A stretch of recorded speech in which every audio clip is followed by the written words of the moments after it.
Hey Chris, thank you so much for joining us today. Really appreciate that you took the time. It's a big day for you guys, obviously, with the launch of the Z5. And if it's anything like we can expect that we had from the Z6 and the Z7, two incredible cameras. I mean, we did a review from the Z7 last year, and I thought it was one of the most phenomenal cameras that I've ever used. So really excited to hear about the Z5. I'm just going to give it up to you here for a second to talk about sort of what we can expect from this camera, and then I've got a whole bunch of questions for you that I think the audience would like to know. So take it away.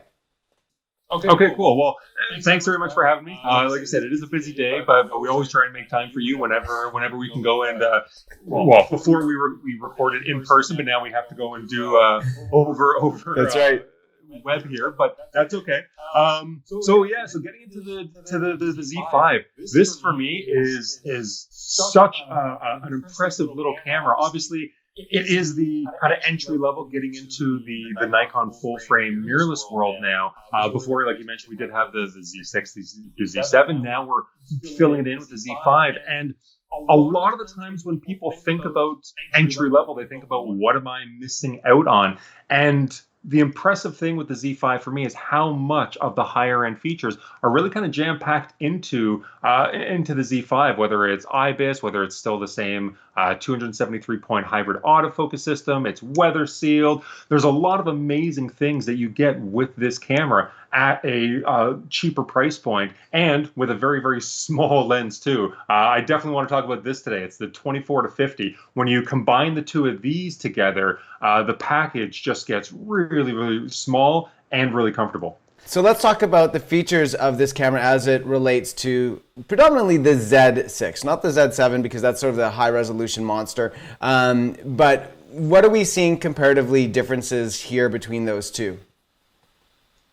So there's a couple major differences. The first being the fact that if you are a really heavy video user, that is really what I would recommend people stepping up to, going with the Z6, just due to the fact that it does have the ability to do N-Log, it can do 10-bit, you can go get the optional paid firmware upgrade to go get ProRes RAW out of the camera. So there's a lot of additional and really advanced features that you get with the Z6. But to be honest, most people don't necessarily need to really push their video usage that far. So in the regular usage, you do get 4K at 24 and 30 frames a second. There will be a 1.7 times crop when using the Z5. So that's probably the biggest difference. And then you don't get the slow-mo options as well. So the Z6 can do full 1080p up to 120 frames a second, either baked in right in camera, or you can kind of go and speed ramp it yourself. The Z5 will not have those slow-mo options as well. So if you are really trying to push your video capabilities, then I would probably say the Z6 is probably a better fit. But on the still side, which a lot of people, when they're getting into mirrorless for the first time, they're really looking to push and get better at shooting stills. That's really where the Z5 shines, because it has almost everything that the Z6 does. The one big difference with the stills photography portion of it is the frame rate. So if you do a lot of sports, a lot of action, a lot of birds in flight, and you want the fastest frame rate possible, then the Z6 does have the edge a little bit.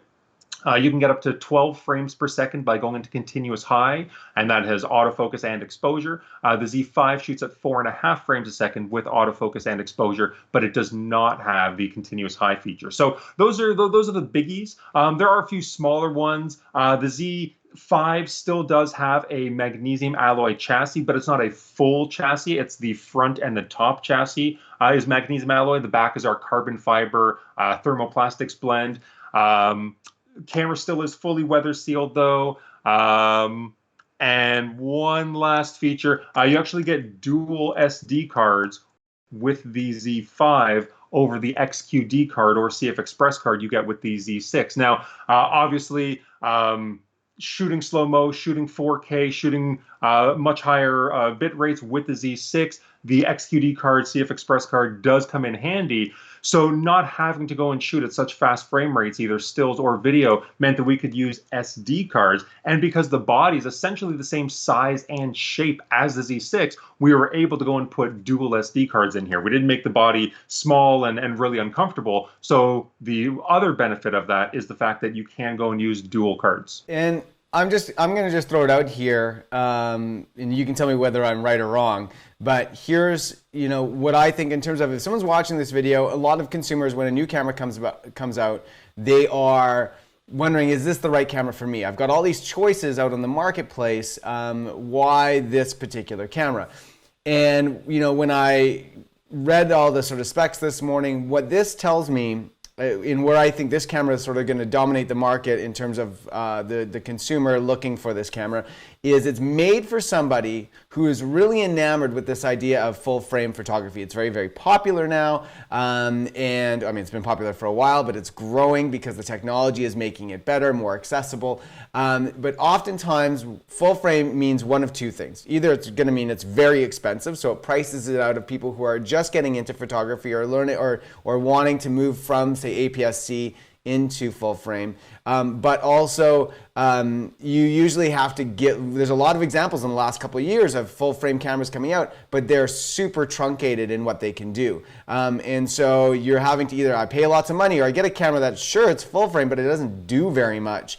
And so I feel like this camera is really made for a market that is primarily photo based.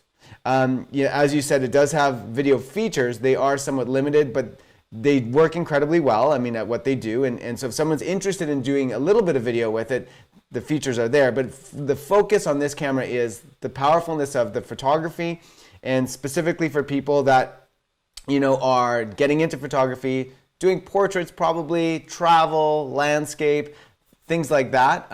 That's sort of my feeling. So if you're one of those people, you've got this really amazing full frame Nikon camera that provides the same image quality as the 6 and the 7, in terms of the colors and the gamma and all that sort of stuff that Nikon's really known for. And you get the new Z mount, which allows you to use the new lenses that are much sharper edge to edge, or you can use older glass if you want. That seems to me to be the market for this. What's your take on that? I completely and totally disagree. You are no. You're pretty much bang on. That's really kind of what we expect the market to be for this camera. It's somebody getting into full frame, really kind of wanting to stretch their legs, whether it's their first time and they want to just put the camera to auto at first, and they totally can. But the camera has a lot of advanced features that you can really push and get more out of it and really grow with the camera. Whether it's entry level products, you kind of said that you usually miss out on. Well, how many entry-level products have an AF on button? Not very many. And that seems like a really small feature, but that really allows the person to really kind of expand their photography and get more and not have to remap buttons and worrying about, okay, well, what do I do? Well, that AF on button really, as people start shooting more and more advanced, they start realizing, wait, if I'm a back button shooter, this really kind of opens up a lot of different possibilities for me. So it's small little things like that, like having an AF on button, that I totally agree. This is a camera that for portraiture, for landscapes. I've, in the last little bit, even been shooting a little bit of wildlife with it. There are some birds near my house where I'm being socially distant, but I'm still shooting those. And the ergonomics of the entire camera is so similar to a Z6 and Z7 that I can match exactly my settings that I have here with how I normally shoot with my 6 or 7, and it just makes it a really easy and fluent system to jump back and forth between bodies. So whether this is your first body or whether you do want to use this as, let's say, a backup to a Z6, a Z7, and you want to make sure that the ergonomics are there, that the feel, whether it's the function buttons, the way to map certain buttons on the camera itself, battery compatibility. This uses the same Enel 15 battery that we've had for a number of years now. It does have a newer Enel 15C version, which does actually have more juice, so you will get better battery life with this new one. But on a grand scheme of things, this really fits nicely into the Nikon ecosystem. And whether it's somebody just getting into full frame, or they're using this as a second body, or they're replacing their older full frame camera, I think it's really going to be quite impressive, the amount of features that you get at this price point. And another feature that I don't think you've talked about, maybe I missed it, but I don't think you have, which is in most entry-level cameras, regardless of full frame or sensor size or whatever, most of them aren't very weather sealed. And I understand that this one has a bit of weather sealant to it. Absolutely, yeah. So not only is the body weather sealed, but actually the new lens, the 24 to 50, is weather sealed as well. So you're not just having to worry about, okay, well, I know the body's sealed, but I got to worry about the lens, or I got to buy a higher end lens to get it. And both the 24 to 50 and the Z5 are both fully weather sealed. So if you're used to going and taking your camera out when it's raining, when it's snowing, when the conditions aren't perfect. I used to hear years ago when people were first jumping to mirrorless saying, well, I still use my Nikon DSLR when it's bad weather out, but I only use my mirrorless when it's good weather. Well, you don't have to worry about that with the Z5. Yeah, that's pretty impressive, from the camera that at this price point, I think that there's a bit of a technological race right now. I call it a race to the patent office. We're seeing an unprecedented volume of cameras from across the manufacturing world, just annihilating us on a almost monthly basis. And what a lot of that represents is really on the higher end, it's like pushing the technology. They're just trying to be like, we are technologically more able than you, and that's what this whole proof tends to be, across the board. But what I love about what you guys have done here is that you're really addressing a market that sort of gets left in the dust. Like we don't often, from a manufacturer and from a media point of view, we often don't care about these entry-level cameras. We're like, who cares? It's not newsworthy, right?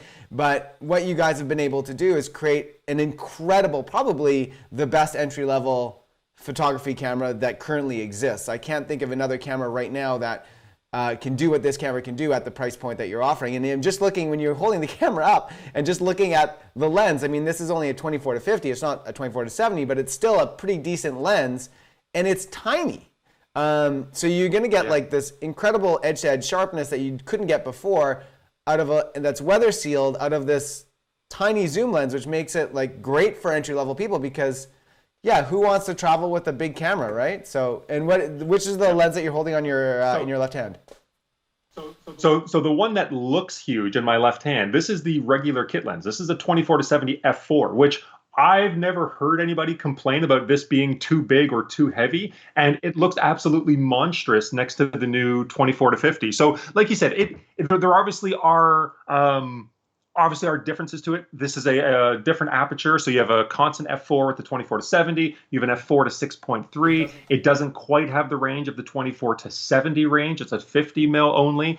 But like you said, when you're going traveling, if I tell you that you're going to be able to fit this into more bags and into a pocket almost, and you're going to lose 20 mil, or you're going to have to raise your ISO slightly. Oh, but wait, it's a full frame sensor, newest technology, newest X-Speed 6 processor, so you don't have to worry about bumping up the ISO a little bit more. So with those trade-offs, I absolutely love this lens, and I've been playing around with it. I'm very particular with my lenses and very particular with the information that I give out to you guys. I always want to make sure that I not only take what our marketing team says and tells me, but I also do my own testing as well. And I've been testing that 24 to 50 against the 24 to 70 f4, against the 24 to 70 2.8 Z lens, against the 24 to 200.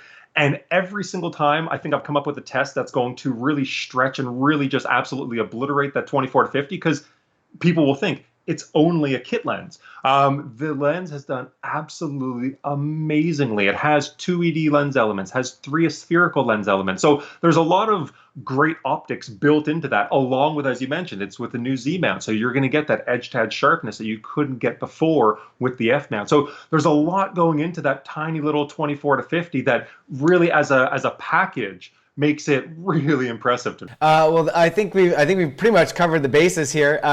Is there anything you want to sort of leave us with that we haven't talked about in terms of what consumers can expect from this product? The one thing I'll say is, when people jump into mirrorless for the first time, the first thing that really kind of hits them is that EVF. Usually either in a good way or a bad way. There's no real in between on EVFs. You're either looking at a small, low resolution EVF that people go, oh no, it's okay, I'll keep my optical viewfinder, thanks very much. I'll keep my DSLR. I'm not quite ready to spend the money to get into a mirrorless camera that I feel comfortable with. And then there's the really good EVFs that not only have high resolution, but also take a lot of time to put great optics into the actual lens as well.